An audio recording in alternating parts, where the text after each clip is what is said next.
In this lesson, I will show you some settings related to the page setup for printing.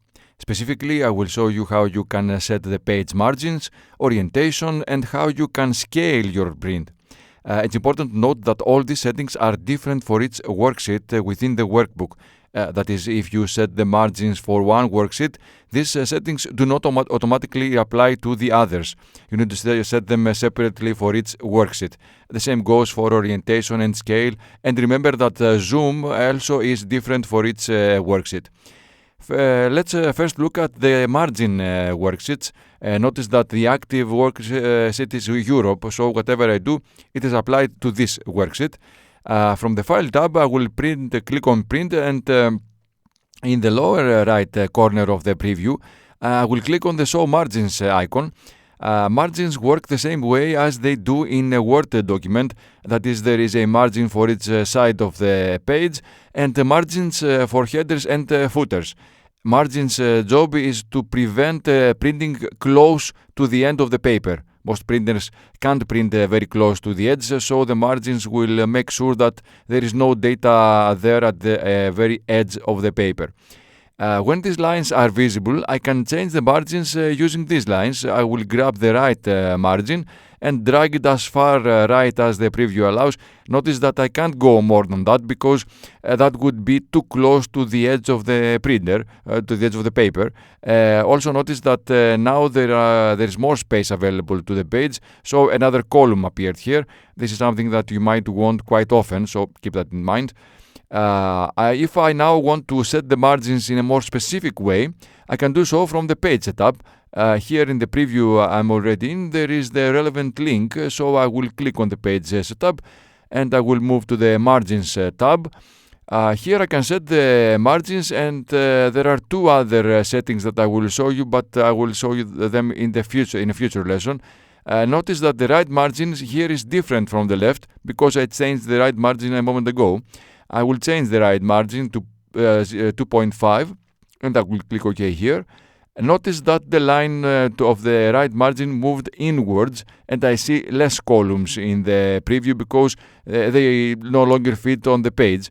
The margin is the distance from the edge of the paper to the margin, from here to here. For example, now this distance is 2.5 inches. I will click the back arrow to close the File tab, and I will open the Page Layout tab. In the Page Layout tab, there is a tool for margins where I can do the same things as from the print preview and even more. I will open the margins tool, and as you can see, there are some preset settings for normal, wide, and narrow margins. I will choose wide margins.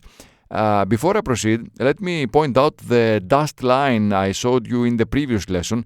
This line shows where the page boundaries are and which data will be printed on the same page. Here, for example, I see that data from column A to column I will appear on the same page, while data from column J to column S will be on another page, and so on. I will open the margins tool again, and I will now choose narrow margins. Notice now that the dashed line shows me that columns from A to K will be on the same page. If I want to set the margins precisely, I will open the margins tool again and choose custom margins, which brings up the same window from which I can set the margins exactly to the values I want. Let's now look at the setting for page orientation. I will click cancel here, and while I'm already in the Page Layout tab, I will open the Orientation tool. Things are simple here. Either the data will be printed vertically by choosing Portrait, or horizontally by choosing Landscape. Often in Excel, a horizontal orientation is preferred because you may have data that extends across many columns and you want all this data to appear together. I will choose horizontal orientation by clicking on Landscape. So notice that the dashed line moved to column N because now more data fit in the width, but as expected, less will fit in height. Notice that a horizontal dashed line appeared in line 34. This was far down but moved up because the landscape The landscape orientation gives me less space on the vertical of the page. I will open the File tab and go to Print to see all this in the print preview. Indeed, the data will be printed on a horizontal page. I can change the orientation from here as well. I will open the orientation tool and choose portrait orientation. So now the page fits less data in width, but more in height. Let's move now to something else. There are many cases in Excel where you want all the data from the columns to appear together on the same page. That is, not to have the columns break across different pages as it happens here. I will change the orientation from the tool to landscape so things look better, but I don't see all the data of all the columns. In these cases, I can adjust the data to fit the page. That is, I can shrink data during printing. Note that I won't change the font size in the cells, but how they will be printed. I will click the back arrow to close the File tab, and in the Page Layout tab there is the Scale to Fit palette. Here there is a scale that now tells me 100%. This means that the data will be printed at the same size as they are here on the worksheet. I will change the number here to 70 and press Enter. Nice. Let's see what happened. From the File tab, I will open Print and now see that all the data fit in width. What Excel did was reduce the size of the data to 70% of the original size, so it shrunk them, and as you can see, I have this result. Obviously, if I make the percentage too small, I can fit a lot of data, but the letters will be too small that it won't be easy for me to read them. I will click the Page Setup link, and here in the Page tab, I'm already in. There's also the Scale, that is the control named Adjust To. It is the same setting. I will change it and make it 40, for example, and click OK. Now see that all the data fit on one page, but the letters became quite small to make this happen. If I put a number above 100 in the scale percentage, the opposite will happen. In that case, I'm enlarging the data during printing. I will click the Page Setup link again and change the setting to 180, for example, and I will click OK here. See now that I need 9 pages for the same printout, but on each page the data will be printed in a large size. There is another way to adjust data to the print page. I will click the Page Setup link again, and this time I will change the scale setting to Fit To. Now I'm setting it to one page in width and one in height. It's like telling it to adjust the scale to a percentage that fits all data on one page. I will click OK here, and indeed it did what I wanted. This way I don't need to calculate or find the exact percentage necessary for all data to fit in one page. Excel does this automatically. I will change the page. I will click the Page Setup link again, and now I will set it to have 2 pages in height, or as it is referred to, pages tall. I will keep one page in width, and I will click OK. Now my data will be printed on 2 pages, and scrolling to the second page, I see that all fit in width but extend more in height.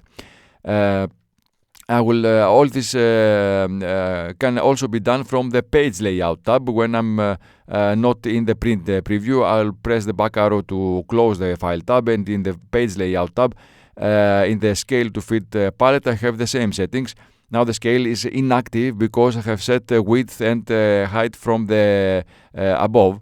I will open the width list and select automatic, and the height list and select automatic as well.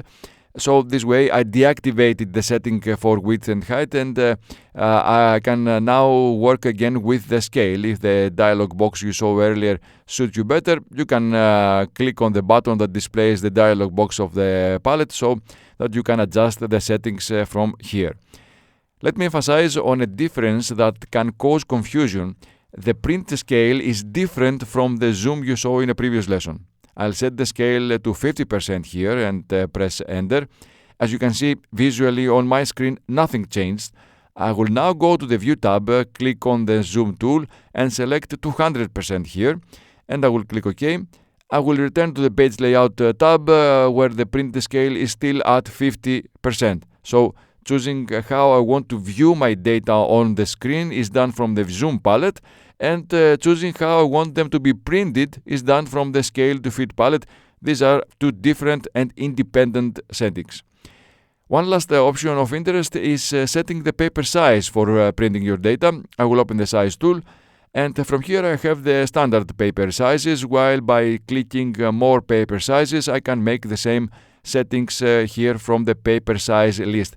Be aware that this list will be different depending on the selected printer.